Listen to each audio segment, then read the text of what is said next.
pump fake and influence the defense. Just how much of a weapon is that for you guys, and how good is he at it, at utilizing it? Yeah, no, he's got a pretty special talent that you're able to do mechanically with him because first of all, he's got such big hands, so it's able to kind of whip it around a little bit and not have to worry about him knocking it out of his hand. But big part of what we do on some of the things we're doing with double moves and pump screens and double screens, and he does a great job at it, really selling it. You hear about guys influencing the defense with their eyes. Is that just an exaggerated? No, that's an absolute. Different? No, that's an absolute technique for sure. I mean, exaggerating with body movement, or we talk about manipulating guys with our eyes or our body language. You can do that with defenders. So that's one of the things you can do. Obviously, with the ball on a double screen is a great way to do it. But manipulating with eyes and body control and feet, even he did it later with the footwork on the other screen, where you're able to put your feet in the ground before you throw that slow screen. Lets him know you're going to set. So little things like that, he does a really good job. He takes pretty technical when it comes to those little things, which is really nice. Both Johnny and Juwan had career long touchdown catches. Is there some sort of competition going on between those two? I don't know if there is. I need to find out. I hope so. That's a great competition to have. Who had the longest touchdown? Both those guys did a great job on both those plays, and it was exciting to see. And I know it was good for our guys to get out there and Justin to hit a couple good big deep balls, and it was awesome. It feels like you want to move Juwan around formation-wise to kind of find some different things for him the last couple of weeks. Is that accurate? Have you guys kind of moved him around to kind of find some advantageous spots? Yeah, I think you've seen that from our offense the last couple of years. We did it with Dylan last year a bunch, and we're not afraid to move guys around and find advantages in slot or outside or on left corners or on right corners or into the boundary or to the field. We're not afraid to do that with our guys, and I think our guys are excited about it. It gives us an advantage in our offense, both in schematically and even recruiting, when we're recruiting wide receivers, to tell them we're going to move you around a lot. You feel like with Webb, you're kind of settling in now at tight end more with him? Well, I mean, Webb's another good example. You've seen him everywhere. Yeah. You've seen him in the slot. You've seen him at 2. You've seen him at 3. He's come onto the backfield. He's been at tight end. He's been in 12 personnel. He's really evolving, doing a nice job. Yeah, I feel like he's becoming a really good weapon for us. And to his credit, he's really dug in, and we're asking a lot of him. So he's doing a really nice job. Marcus, on the night where the running game may not have been as consistent as you wanted it to be, how key was Travis, where he really kept you guys on schedule, or if you weren't, he got you on schedule in a hurry on a lot of those things? Yeah, Travis did a nice job. I think that he's continued to prove that he can be a back for us that continue to put ourselves in the right position. All those guys can all play. He did a great job on the screens and does a great job in both inside and outside zone, and he continues to prove that he could be really viable. He did well against these guys last year at ASU, and now they're one of the best run defenses in this league. What's kind of the key to trying to create creases where teams have had a hard time with that against this team? We've just got to stick to what we do. I mean, I think we've got a good group up front. I think we know how to run the football.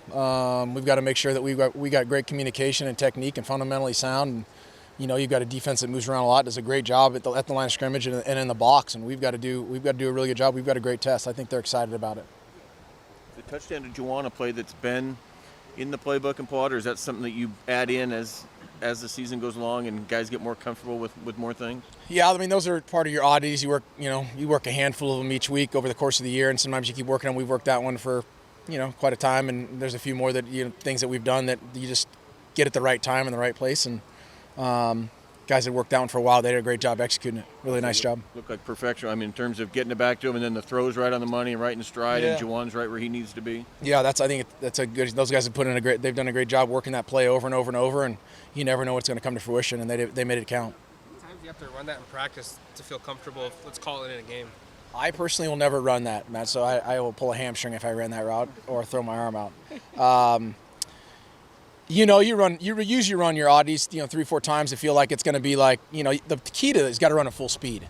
And that's what the practice has got to. You have to make sure guys are running those plays full speed to really feel like, okay, in the course of the game, or you get the look you want, We've been practicing that play for a while, and it hit right at the right time, and they did an awesome job. You tell that they didn't flinch when I called it, and that's the other thing you don't want. You want to feel like, oh, here it comes, Who would come at some of the guys maybe in position to be kind of the next guys up? Well, I mean, we're back to what we've done all season, right? I mean, we're in the point of the season where we've had all those guys play somewhere. I mean, Delgado will come back into play. I mean, the Webb's going to come back into play. Brian Addison's still playing in the whole position. I mean, David Davis can come back over and help us out a little bit more. And I mean, that's kind of how the season's been with those guys. And so I think those guys have done a great job. I think they'll step right up. Next guy up. On the topic of that flea flicker, we saw the hook and ladder against USC. Was that? Maybe it wasn't hook and ladder, but that trick play. Was that a part, late in the season we're going to open up and try these things out in game time? Or No, you just try to, you set those things up as the season goes on. You see if they play in. You got them in your playbook. You just got to kind of do them at the right time. You can't do them just to do them. They got to fit in what you're doing in the game plan, I think, and you got to present them in different ways. And, things like that we're coming up. We're throwing the good in the screen. The screen game's been good for us. The ladder's going to be part of our package. The reverse has been to red has been something that people have seen him come across, and it kind of worked out in the flea flicker and things like that. So you just try to have compliments to what you're doing, and they can come out at any time. Ryan Bay, can you tell me what he's meant to the program, senior? I'm sorry?